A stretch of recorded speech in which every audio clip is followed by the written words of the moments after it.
तो इसको देख के मुझे पता लगता है कि 5p² का एक फैक्टर रहा होगा। आप कहोगे कैसे? Hello, welcome in A study. आज इस वीडियो में हम देखेंगे आपकी जो एनसीईआरटी एक्सरसाइज 1.2 है न्यू बुक की, इसका सॉल्यूशन। इसमें हमें जो भी नंबर्स गिवन है इनको इरेशनल प्रूव करना है, लेकिन इसको प्रूव करने के लिए हमें पड़ेगी ज़रूरत थ्योरम 1.2 की। तो देखो, जो ये थ्योरम 1.2 है, पहले इसको एक बार समझ लेते हैं कि ये थ्योरम क्या कहती है, फिर हम बात करेंगे क्वेश्चन की। देखो, थ्योरम क्या है? बहुत आसान सी थ्योरम है। थ्योरम सिर्फ इतना कहती है कि अगर अपने पास कोई p प्राइम नंबर है, let p be a prime number, if p divides a square then p divides a, where a is a positive integer। कहने का मतलब क्या है कि अगर p कोई प्राइम नंबर है और वो किसी इंटीजर a के स्क्वायर को डिवाइड करेगा तो वो a को भी डिवाइड करेगा। ठीक है, जो मैंने बोला शॉर्ट में लिख के समझाता हूं। मैंने कहा p कोई अगर प्राइम नंबर है, p क्या है? p है कोई प्राइम नंबर। अब अगर p, यही p डिवाइड कर दे किसी नंबर a के स्क्वायर को, जहां पे a इंटीजर होना चाहिए, याद रखना आप। ठीक है, और कैसा इंटीजर? पॉजिटिव। तो p अगर किसी पॉजिटिव इंटीजर के स्क्वायर को डिवाइड कर रहा है, इसको डिवाइड कर दिया इसने, तो पक्की बात है कि p जो है वो a को भी डिवाइड करेगा ही करेगा। खास बात ये याद रखनी है यहाँ पर कि p एक प्राइम नंबर होना चाहिए। प्राइम नहीं है तो हो सकता है डिवाइड ना भी करे, लेकिन अगर प्राइम है p तो डिवाइड करेगा ही करेगा। एग्जाम्पल देता हूँ आपको, बिना उदाहरण के तो मजा नहीं आता। ठीक है, जैसे आप समझो 5। अब आपको पता है 5 एक प्राइम नंबर है, पहली कंडीशन है प्राइम होना चाहिए। तो प्राइम क्या होते हैं? जिनके एग्जैक्टली दो फैक्टर हो, ना 2 से कम ना 2 से ज्यादा। तो 5 का एक फैक्टर 1 और दूसरा 5, तो इसके एग्जैक्टली 2 ही फैक्टर है, मतलब ये प्राइम तो है। अब देखो, जो ये नंबर है 5, ये 100 को डिवाइड कर देता है। भाई 100 को 5 से डिवाइड करोगे डिवाइड हो जाएगा। और 100 है क्या? ठीक है, 100 है क्या? ये जो 100 है ये असलियत में 10 का स्क्वायर है। भाई देख लो, चाहे 100 जो है ये 10 का ही तो स्क्वायर है। तो पहली बात, जो 5 था वो प्राइम तो था, ये खतरनाक सा 5 बन गया, इसको मिटा देते हैं। ठीक है ना, जो 5 था ये प्राइम तो था, पहली कंडीशन फुलफिल। दूसरी कंडीशन 5 जो है वो 10 के स्क्वायर को, जैसे यहाँ a का स्क्वायर है, दोनों को मिलाते चलना। ठीक है, जो 5 है वो 10 के स्क्वायर यानी 100 को डिवाइड कर रहा है। तो पक्की बात है ये 5, जैसे यहाँ a का स्क्वायर था, स्क्वायर हटा दिया ये बचा, ऐसे 10 का स्क्वायर है तो स्क्वायर हटा दो 10 बचेगा। तो ये 5 10 को भी डिवाइड करेगा।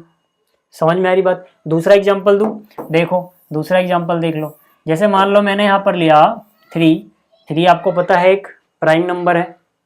अब जो 3 है, ठीक है, जो 3 है ये 81 को डिवाइड कर देगा, चाहे आप करके देख लो। 81 क्या होता है? 81 तो भैया 9 का स्क्वायर होता है। मतलब 3 ने 9 के स्क्वायर को, जैसे a का स्क्वायर था वैसे 9 के स्क्वायर को डिवाइड किया, तो पक्की बात है 3 9 को भी डिवाइड करता है। समझ में आ गया? अगर ये प्राइम ना होता तो कुछ भी हो सकता है किसी किसी केस में डिवाइड करे, किसी किसी केस में डिवाइड ना भी करे, लेकिन अगर ये प्राइम है तो पक्की बात है डिवाइड करेगा। अब आप कहोगे ये अपने क्वेश्चन में कहाँ यूज होगा? तो जब यूज होगा तब देखेंगे, पहले समझते हैं। बीच में आएगा ये स्टेप, बीच में इस थ्योरम को याद रखना। इस क्वेश्चन को जब मैं प्रूव कराऊंगा तो बीच में इसका यूज आएगा, पक्की बात आएगा। ठीक है, देखो अब अपने पास जो क्वेश्चन है पहला, इसमें क्या बोला गया? Prove that √5 is irrational.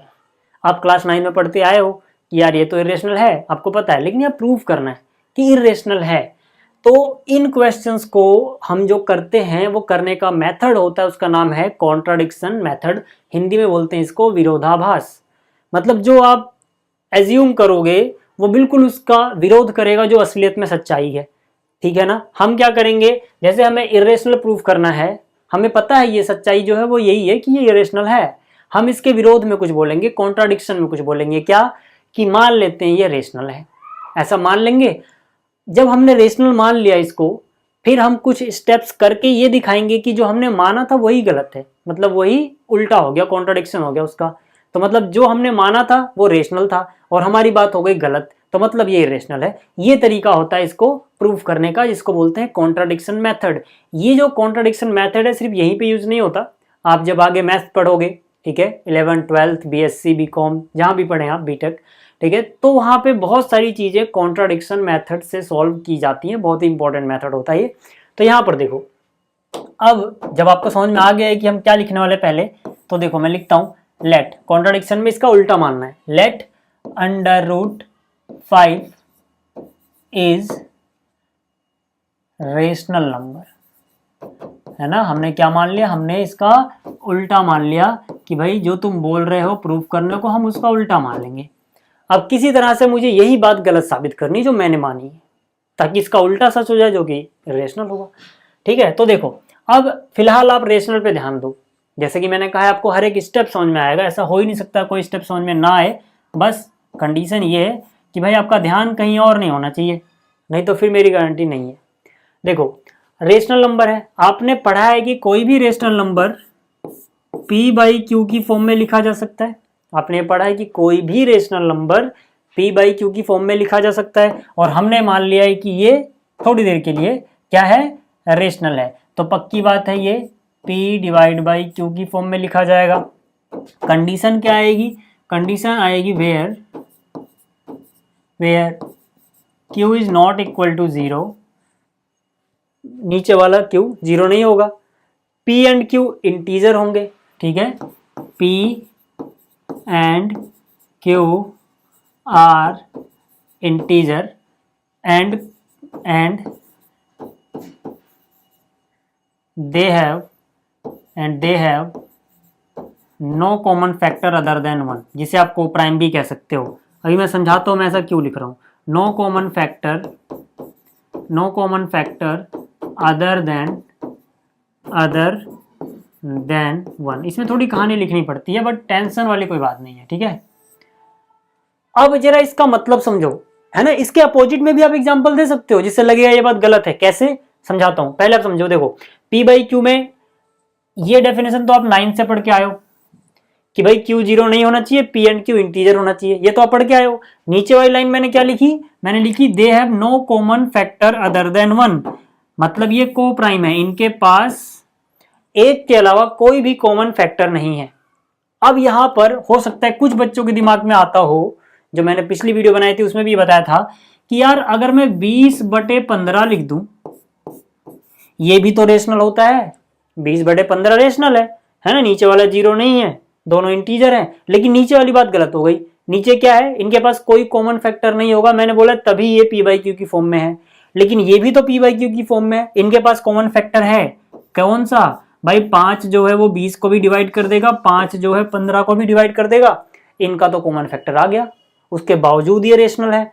अब आप सोचोगे यार ये बात तो गलत है, हमने बहुत बार ऐसे रट लिया था, जबकि इसका एग्जाम्पल ऐसे दिया जा सकता है। तो देखो यहां पर ये कहने का क्या मतलब है कि हमने इसको मिनिमम फॉर्म में लिखा है। मतलब अभी हम इसे p क्यों नहीं बोल रहे हैं, जो इसका कॉमन फैक्टर है ना ये 5, अगर हम इसको मिनिमाइज कर लें, मतलब 5 से काट दें, 5 4 जा 20, 5 3 जा 15, क्या मिलेगा 4/3। मतलब कोई भी रेशनल नंबर होगा जिसके पास हो सकता है 1 के अलावा कोई कॉमन फैक्टर रहा हो, तो वो उस कॉमन फैक्टर से ऐसे काटा तो जा सकता है। तो काटने के बाद जब ये मिनिमाइज हो जाएगा, अब देख लो, अब जो 4/3 बचा, अब इसको p बोलो और इसको q बोलो, अब एक के अलावा इनका कोई कॉमन फैक्टर नहीं होगा।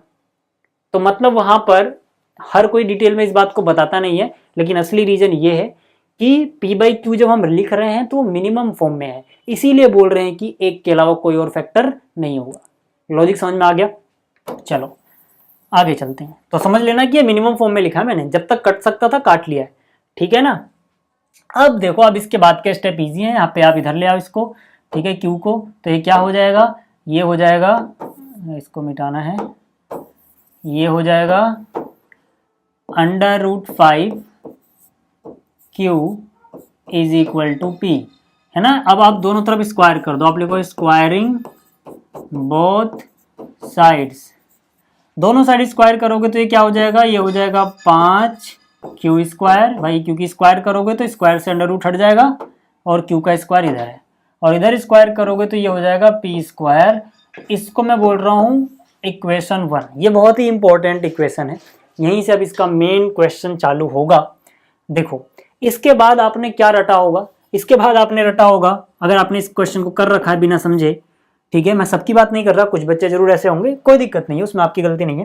ठीक है, इसके बाद हम ये लिखते हैं कि 5 is a factor, 5 is a factor of P square, ये लाइन लिखते हैं हम।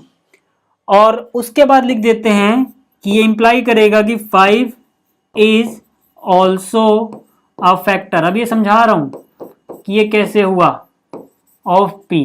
अब आपको थ्योरम याद आ रही होगी, पहले थ्योरम से पहले समझो, ठीक है ना। अब मैंने क्या बोला, मैंने कहा कि अगर मुझे ये चीज नजर आ गई, अगर मुझे ये चीज नजर आ गई तो इसको देख के मुझे पता लगता है कि 5 पी स्क्वायर का एक फैक्टर रहा होगा। आप कहोगे कैसे, क्यों रहा होगा भाई, यहां से देख के कहां पता लग रहा है, कहां लिखा है कि 5 पी स्क्वायर का एक फैक्टर है। तो लिखा है, कहां लिखा है समझाता हूं, देखो इसको थोड़ा ऊपर कर दूं, यहां पर इसको थोड़ी देर के लिए छोड़ दो। आप ये समझो कि अगर मैं यहां लिखूं 5 इंटू 3 इज इक्वल टू 15, है ना। सवाल को थोड़ी के लिए भूल जाओ, क्वेश्चन थोड़ी के लिए भूल जाओ, पहले पार्ट में टाइम लगेगा भाई, क्योंकि सारी चीज समझानी है। इसके बाद के जो हम पार्ट करेंगे जल्दी जल्दी करेंगे, ठीक है। 5 इंटू 3 15 होता है।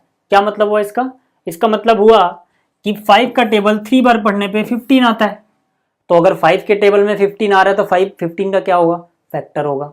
या फिर इसका उल्टा कह लो, 3 का टेबल 5 बार पढ़ने पे 15 आता है तो 3 भी क्या होगा, फैक्टर होगा, है ना। तो मतलब देखो p क्या है, कोई प्राइम नंबर, तो इसका स्क्वायर कर रहे हो, कोई इंटीजर ही मिल रहा होगा स्क्वायर करने पे भी।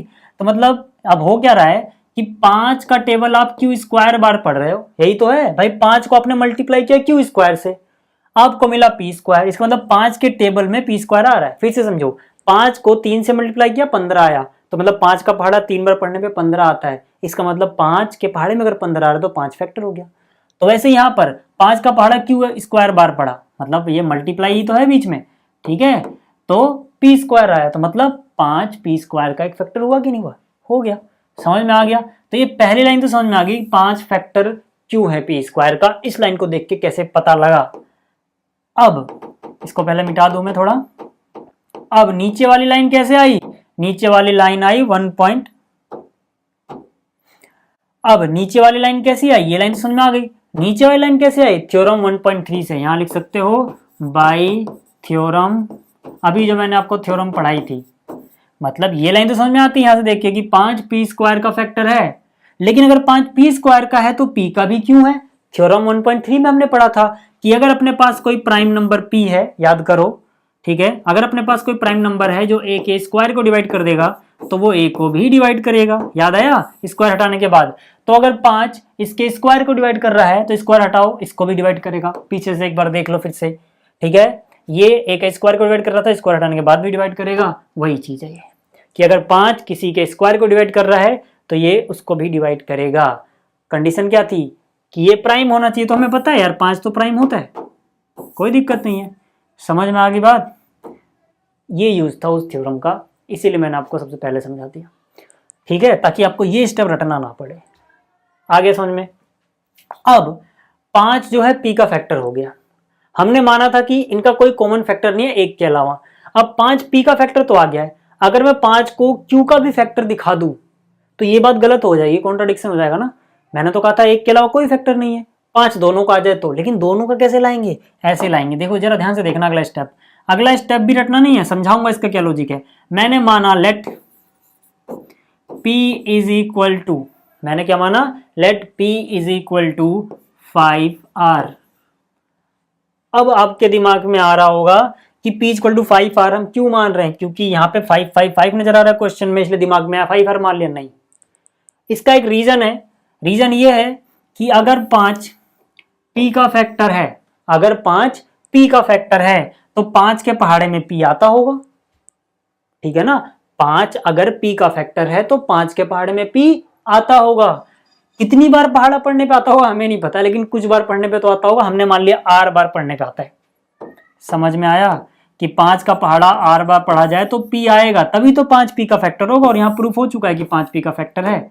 ये ठीक वैसा ही है जैसे हमें ये पता है कि 5 के पहाड़े में 15 आता है, अगर तो 5 को किसी ना किसी से मल्टीप्लाई करके 15 आएगा ही आएगा।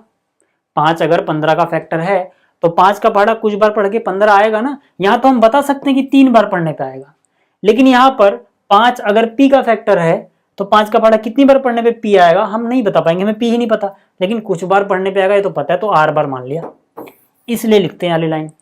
अब समझ में आ गया। तो let p is equal to 5r, क्यों समझ में आ गया होगा। And put it in equation 1, मतलब p इक्वल टू 5r जो आया, लॉजिक समझ में आ गया होगा, इसी को हम इक्वेशन 1 में पुट कर देते हैं। इक्वेशन 1 क्या भैया, इक्वेशन 1 देखो है 5q square is equal to p का स्क्वायर, है ना। 5q square equal to p square की जगह मैंने जगह छोड़ दी, क्यों, क्योंकि मुझे पता है स्क्वायर तो मैंने लगा दिया है, लेकिन p की जगह मुझे यूज करना है 5r, है ना। तो मैं p की जगह 5r लिख दूंगा। आगे बात समझ में।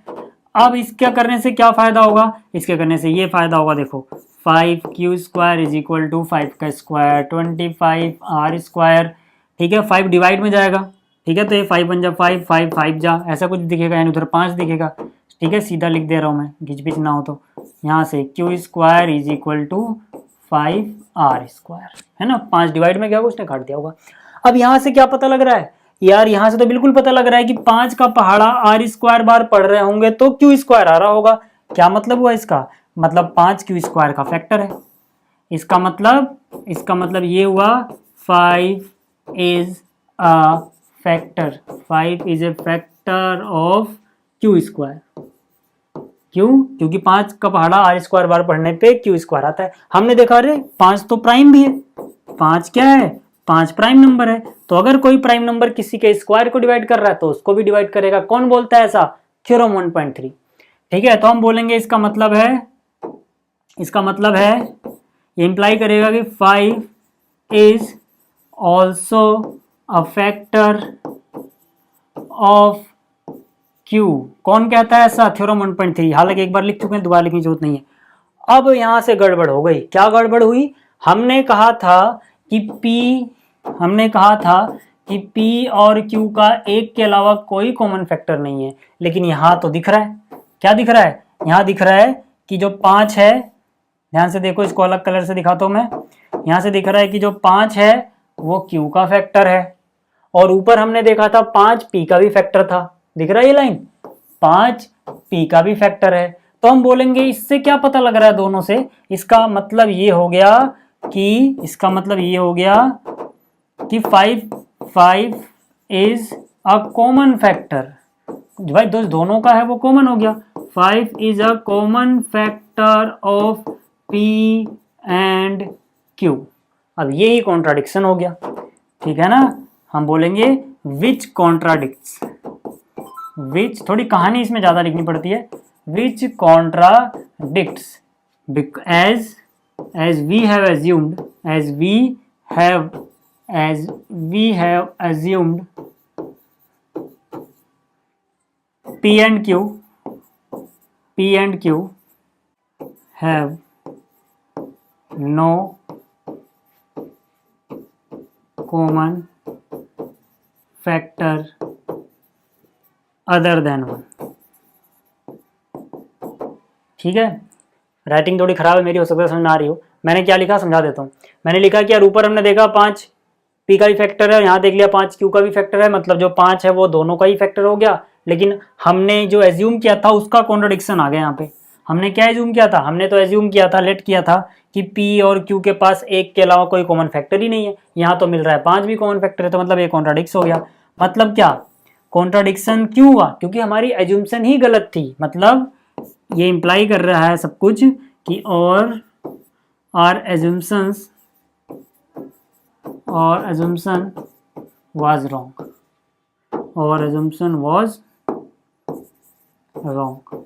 मतलब हमारी एज्यूम्शन ही गलत थी। एंड जो ये अंडर रूट 5 है, हमने क्या एज्यूम किया था कि ये रेशनल है, ये रेशनल नहीं है, इज इरेशनल। यही तो हमें प्रूफ करना था, प्रूफ हो गया, है ना। पहले पार्ट में देखो कितना ज़्यादा टाइम लगा, क्यों लगा, क्योंकि यार हर एक स्टेप समझाना था ना। अब जो कराऊंगा वो जल्दी से हो जाएगा। समझ में आ गई बात। चलिए अगला क्वेश्चन देखते हैं। आप देखो जो दूसरा क्वेश्चन है इसमें क्या बोला गया है, इसमें बोला गया है प्रूव दैट 3 + 2√5 इज इरेशनल।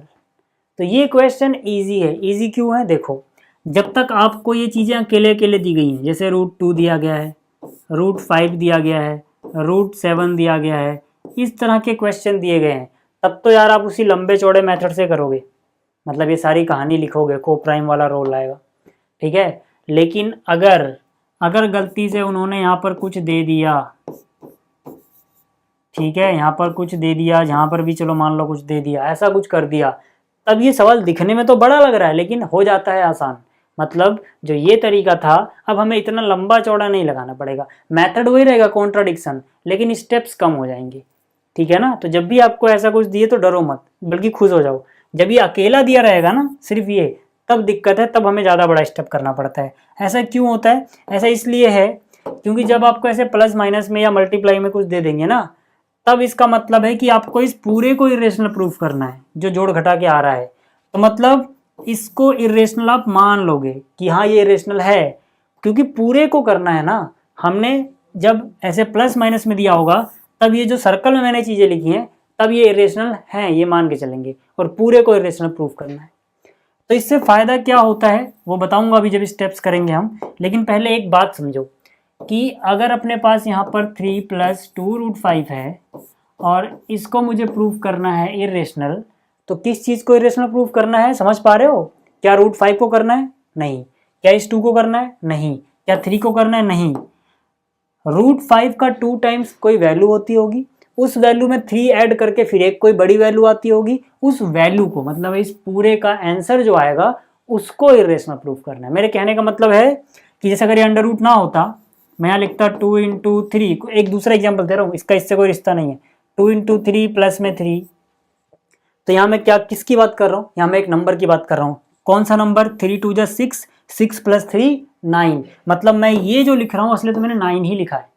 ध्यान से देखो, 3 × 2 = 6, 6 में 3 जोड़ो 9, 9 लिखा है ना मैंने। यहाँ भी मैंने कोई एक नंबर लिखा होगा, लेकिन वो नंबर मैं कैलकुलेट नहीं कर पा रहा क्योंकि इरेशनल चीज़ है ना। तो ऐसे तो मैं डायरेक्ट इसका 2 टाइम फिर 3 उसमें ऐसे जोड़ नहीं सकता, इसको ऐसे ही लिखना पड़ेगा।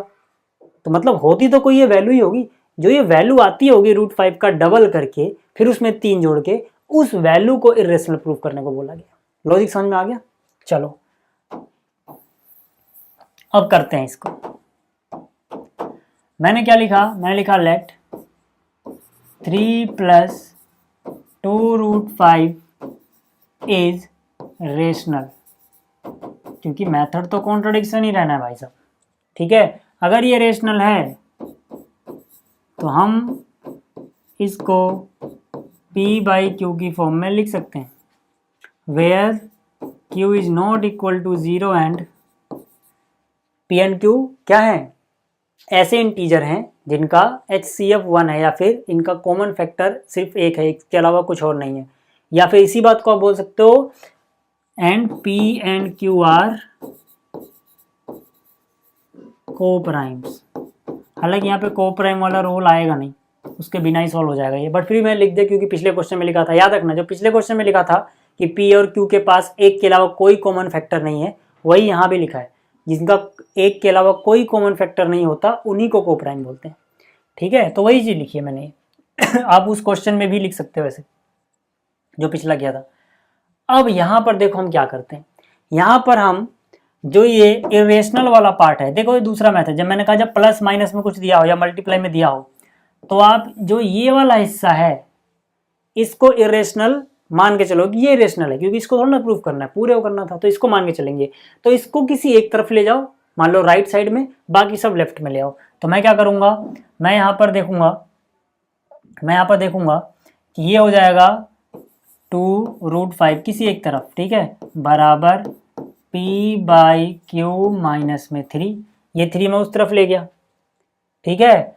अब √5 बराबर क्या हो जाएगा, P/Q - 3/2। भाई ये 2 चला गया डिवाइड में, समझ में आ गई बात। अब इस तरफ ये अकेली चीज़ बची, तो अब जरा ध्यान से देखो, अब यहाँ पे हम उतना लंबा चौड़ा मेथड नहीं लगाएंगे, आसानी से हो जाए। कैसे? √5 अपने को पता है इरेशनल है भैया, ठीक है ना, ये क्या है, इरेशनल। P/Q तो हमने रेशनल माना था, P/Q हमने क्या माना था, रेशनल। देख लो 3 क्या होता है, सिर्फ 3 रेशनल। 2 भी क्या है, रेशनल। रेशनल नंबर में से रेशनल नंबर घटाओगे रेशनल आएगा, डिवाइड भी कर रहे हो रेशनल नंबर से रेशनल आएगा। क्या मतलब हुआ, इसका मतलब ये हो गया, इसका मतलब ये हो गया कि जो भी यहाँ पर राइट साइड में है, ठीक है, जो भी यहाँ पर राइट साइड में है ये सारा, ये है रेशनल। अब जरा एक बार इस पूरे को देखो, ये जो चीज है ये इरेशनल है, ये जो चीज है ये रेशनल है, और हमने क्या समझदारी दिखाई हुई है, हमने बोल दिया है कि ये दोनों बराबर है। बीच में देखो ना इक्वेशन, मतलब इक्वल का साइन। अब आपको पता है कि कभी भी इरेशनल नंबर रेशनल के बराबर नहीं होता। यहाँ इरेशनल की स्पेलिंग थोड़ी गलत है, ठीक है, खैर इससे कोई फर्क नहीं पड़ता, मैथ्स पढ़ा रहा हूँ, इंग्लिश आपको आती है, ठीक है। इरेशनल रेशनल के बराबर नहीं हो सकता है ना, तो बस यही चीज़ हम लिखेंगे कि भाई राइट साइड में तो रेशनल चीज आ गई, लेफ्ट में इरेशनल आ गई, ये कॉन्ट्रडिक्शन हो गया। क्यों? क्योंकि कभी भी इरेशनल चीज या इरेशनल नंबर रेशनल नंबर के बराबर नहीं होता। तो मतलब क्या, यहाँ कॉन्ट्रडिक्शन आ गया। ऐसा हुआ क्यों? क्योंकि हमने ये एज्यूम किया था, मतलब हमारी एज्यूमशन ही गलत है। हो गया सवाल सॉल्व, ठीक है। तो अब जो कहानी लिखेंगे मैं लिख देता हूँ, क्योंकि लिखने में टाइम लग गया, तो पहले मैं लिख लेता हूँ फिर समझाता हूँ आपको। तो देखो, जो मैंने आपको भी समझाया था वही मैंने लिख दिया। मैंने क्या लिखा यहाँ पर, मैंने लिखा वी नो, हम जानते हैं √5 इज इरेशनल। जो √5 है इस इक्वेशन के LHS में, वो क्या है, वो इरेशनल है। एंड जो RHS में है ये चीज़, ठीक है, ये एक रेशनल नंबर होगा, ठीक है। सो इट कॉन्ट्राडिक्ट्स, तो ये जो है ये कॉन्ट्राडिक्शन क्रिएट कर रहा है, क्योंकि ये तो इरेशनल है, ये रेशनल है, और हमने बीच में इक्वल लगा रखा है, ठीक है। It contradicts as irrational number can not be equal to rational. Irrational कभी भी रेशनल के बराबर नहीं हो सकता है। तो इससे हमें पता लगता है कि हमारी जो एज्यूमशन थी वो गलत हो गई, क्योंकि इक्वेशन बनी ही तब जब हमने वहां पे एज्यूम किया था, ठीक है। और जो हमने एज्यूम किया था लास्ट में देख रहे हैं वो कॉन्ट्रडिक्शन पैदा कर रहा है, तो मतलब हमारी एज्यूमशन जो थी वो गलत थी। तो मैंने यहाँ पे लिखा है, और assumption was wrong and this is irrational. समझ में आ गई आपको कहानी? ठीक है, ठीक है, चलिए ये हो गया। अब बात करते हैं आगे। तो अब देखो, अब बात करते हैं क्वेश्चन नंबर 3 की, जिसमें हमें बोला गया इनको इरेशनल प्रूव करो। इसके 3 हिस्से हैं। पहला जो हिस्सा ये बड़ा कमाल का है, क्योंकि इसमें बहुत सारे बच्चे गलती करते हैं। शुरुआत में ही बोला था मैंने वीडियो के, ठीक है। तो मैंने अब लिखा लेट 1/√2 इज रेशनल, है ना, यहाँ तक ठीक है। इसके बाद अगर ये रेशनल है तो पक्की बात है कि ये P/Q के बराबर होगा, जहाँ पर जो नीचे वाला Q है ये 0 नहीं होना चाहिए, and P and Q have no common factor other than 1। या तो आप ये लिखो, या फिर आप लिखो where P and Q are coprimes, मतलब वही हुआ, ठीक है। अब गलती कहाँ करते हैं, ठीक है, वो समझो। इस क्वेश्चन को हम इस तरीके से जब करते हैं कि रेशनल को एक तरफ कर लिया, इरेशनल को एक तरफ कर लिया, है ना, वहां पे ऐसा कर सकते हैं। कैसे? देखो भाई, अगर आप इसको उलट दोगे तो √2 ऊपर चला जाएगा और 1 नीचे आ जाएगा। इसको भी उलटना पड़ जाएगा, Q ऊपर चला जाएगा, P नीचे आ जाएगा, है ना। गलती बता रहा हूँ अभी, इस तरीके में एक गलती है, वो समझो, ठीक है। हम क्या यहाँ पे लॉजिक लगाते हैं कि √2/1 तो √2 ही हो गया, और यहाँ आ गया Q/P। अब हम क्या बोलते हैं, हमने कहते हैं कि भाई ये तो हमने क्या माना था, रेशनल, है ना। तो अगर P/Q रेशनल है तो Q/P भी रेशनल होगा, हम ये लॉजिक देते हैं। तो ये तो रेशनल है, लेकिन ये हमें पता है √2 इरेशनल है, क्योंकि यहाँ पे इसको मान सकते हैं ना, समथिंग डिवाइड में दिया गया तो मान सकते हैं। तो ये तो हमें पता है, इसको प्रूफ नहीं करना है, इसका 1/, को प्रूफ करना है। तो ये तो इरेशनल है, ये रेशनल हो गया। हम कहते हैं ये कॉन्ट्रडिक्शन पैदा कर रहा है। गलत है, इस मेथड में एक गलती है। क्या गलती है? गलती ये है कि जो डिनोमिनेटर में है वो 0 नहीं होना चाहिए। आपने सिर्फ क्या बोला, Q 0 नहीं है, P के बारे में कुछ बोला क्या? P के बारे में तो कुछ नहीं बोला। तो P अगर नीचे आ गया और अगर P 0 होगा, मामला गड़बड़ हो जाएगा। देखो यार, फिर समझो, यहां पर भाई Q 0 नहीं है ना, P तो 0 हो सकता है भाई, 0/समथिंग। सोचो यहाँ 0/समथिंग रहा हो, मान लो 2 रहा हो, ठीक है। तो 0/समथिंग हो सकता है, मतलब ऊपर वाला हिस्सा तो 0 हो सकता है। लेकिन जब आप ये तरीका अपना रहे हो तो नीचे क्या आ जा रहा है p, जो कि 0 हो भी सकता है, हो सकता है ना भी रहा हो, लेकिन हो भी सकता है। तो डिनोमिनेटर में जो चीज आ रही है ये कंफर्म करना पड़ेगा आपको कि ये चीज 0 नहीं है, और ऐसा तो कहीं कंफर्मेशन हुआ नहीं है क्योंकि हमने तो q को 0 नहीं बोला है, तो p तो 0 हो सकता है। अगर ये p 0 हुआ, p 0 हुआ, तो यार इस तरफ का मामला तो गड़बड़ हो गया ना। कहां से ये रेशनल रहा? अगर नीचे 0 होगा तो कहां से रेशनल रहा? गड़बड़ हो गया मामला। तो कैसे करेंगे इस क्वेश्चन को? इस क्वेश्चन को इस तरीके से भी कर सकते हैं, लेकिन फिर एक्सप्लेन करना पड़ेगा कि p 0 नहीं हो सकता, और क्यों नहीं हो सकता समझते हो? देखो, हम बोलेंगे कि अगर q बाई पी में अगर p 0 होगा ना तो नीचे 0 आ जाएगा। समथिंग नॉन जीरो, क्यों नॉन जीरो है?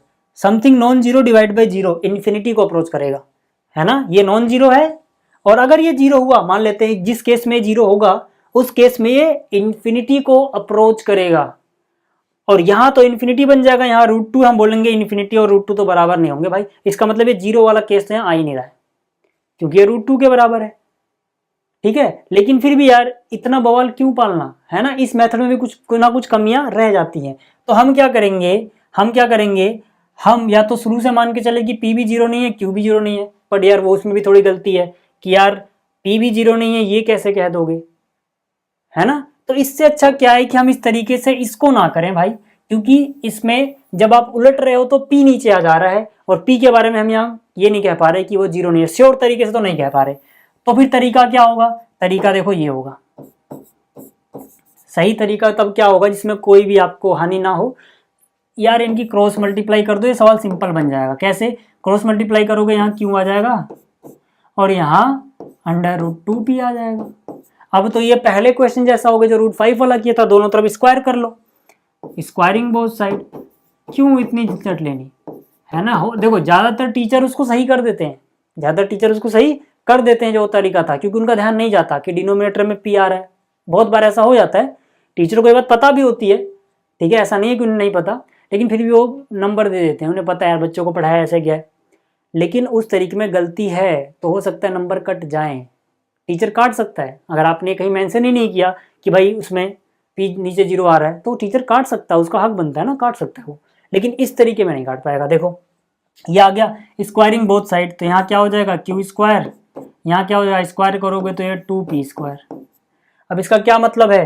2 का पहाड़ा p स्क्वायर पढ़ने के बाद q स्क्वायर आता है, जैसा मैंने पिछले किया था 5 वाले में। तो यहाँ पे हो जाएगा 2 इज अ फैक्टर, है ना? अब आपको जल्दी समझ आएगा, 2 is a factor of q square. और अपने को पता है 2 एक प्राइम नंबर है, एक प्राइम नंबर किसी के स्क्वायर का फैक्टर है, मतलब डिवाइड कर रहा है। फैक्टर मतलब क्या? डिवाइड कर रहा है।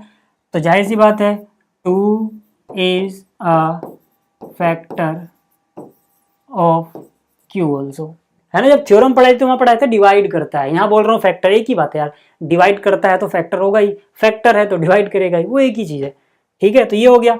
अब हम क्या बोलेंगे? अब हम बोलेंगे 2q का एक फैक्टर है, मतलब q बराबर 2r मान सकते हैं, ठीक है। इसको इक्वेशन 1 बोल दो। क्यों? क्योंकि अगर 2q का फैक्टर है मतलब 2 का टेबल समथिंग बार पढ़ने पे q आता होगा, ठीक है। ये माना and put it in equation 1। Equation 1 में पुट कर दो। इक्वेशन 1 क्या है? q स्क्वायर, सॉरी q की जगह तो पुट ही करना है, q की जगह क्या पुट करना है? 2r, ठीक है। इसका स्क्वायर बराबर यहाँ क्या हो गया? 2p square. यहाँ क्या हो जाएगा? 4r square. यहाँ क्या हो जाएगा? 2p स्क्वायर, ठीक है। बस उसमें था, वो लेफ्ट में था, ये राइट में था, इसमें थोड़ा चेंज हो गया, ठीक है। तो यहाँ क्या हो जाएगा? देखो यहाँ हो जाएगा 2r square is equal to p square, है ना? 2 आया नीचे, काट दिया, 2 1 जा 2, 2 2 जा 4 ऐसे करके, ठीक। तो यहाँ से क्या पता लग गया? अब मैं लिख नहीं रहा यार, कहानी नहीं लिख रहा, आप समझ जाना। इसका मतलब है, चलो लिख देता हूँ, 2 is a factor, 2 is a factor of p square, ठीक है ना। 2 क्या है? p स्क्वायर का एक फैक्टर है। 2 एक प्राइम नंबर है, p स्क्वायर का फैक्टर है, तो 2 जो होगा वो एक फैक्टर होगा p का भी। अब यहाँ पे कॉन्ट्राडिक्शन हो गया, जो हमने पहले क्वेश्चन में किया था बिल्कुल वही लाइन लिख लेना, ठीक है ना, जो पहले क्वेश्चन में था ना यहाँ पर, ठीक है, वही लिख लेना कि यार यहाँ तो, या लिख दूँ, चलो लिख देता हूँ मैं, ठीक है। इसको मैं लिख ही देता हूँ। मैं क्या लिखूँगा? ये पता लगा है कि भैया 2 तो कॉमन फैक्टर हो गया, 2 is a common factor, 2 is a common factor of P and Q, है ना, ये P का भी फैक्टर है, Q का भी फैक्टर है, which contradicts as we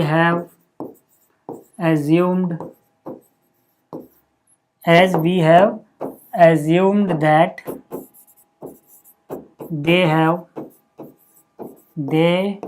have no common factor, या फिर they are co-prime, ठीक है ना, सीधा ये भी लिख सकते हो, as we have assumed that P and Q are co-prime, ठीक है। अगर आपने co-prime assume किया तो co-prime लिख दो। co-prime का मतलब वही है कि उनके पास एक के अलावा कोई और कॉमन फैक्टर नहीं है, चाहे आप ऐसे लिखो चाहे ऐसे लिख दो, क्योंकि इनके पास तो यार एक के अलावा कोई और नंबर 2 मिल रहा है जो इनका कॉमन फैक्टर है। तो अगर 2 कॉमन फैक्टर तो कोप्राइम कैसे हो सकते हैं? कोप्राइम वही होता है जिनका सिर्फ एक ही मतलब 1 आए कॉमन फैक्टर में। तो ये हो गया, इसका मतलब हमारी एजुम्पशन गलत थी, यहाँ लिखेंगे हम, और एजुम्पशंस वाज रॉन्ग, हमारी एजुम्पशन गलत थी, एंड 1/√2 इज इरेशनल।